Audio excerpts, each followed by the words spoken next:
Сәлеметсіз бе достар, бүгінгі видеода мен көрсетем қалай тишертсті кию керек екен. Тишертс деген осы мен тұрғанда не ақша тұр ғой, ақша киіп тұрған. Соны қалай кию керек. Қазір инвентарийға кірейін. My inventory. Осыған кірейін. Міне осыған басасыз достар.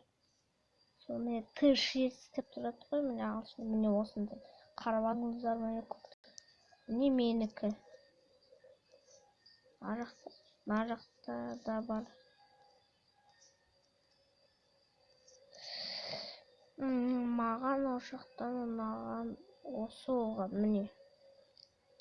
Дракон. Оны кию үшін біз осы 3 точкаға басамыз, әне тұр ғой.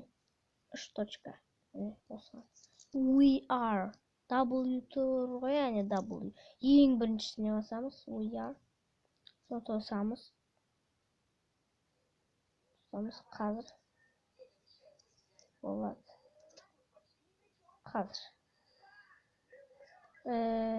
Қайтан бастайын. Нем? Қазір. Не we are-ға тағы баса. Міне осында жасыл шығады ғой, бұл стилді. Енді Roblox-қа қайтан бірлет. Кіреміз. Тағы Roblox-қа тағы бірлет кіреміз. Қазір көрсетемін. Міне. Осында шықты, міне дракон. Қазір тоқтаңыздар. Осыны киіп алайын. Міне. Күшті скрипті, я достар. Немесе аны алып тастауға болады. Бағанағыны істеуге болады. Күшті скин. Бірақ та маған анау ойнады. Осы ролик ұнаса лайк басып, қызыл кнопка подпискаға басыңыздар. Ал сіздермен болған мен сау, көріскенше сау болыңыздар.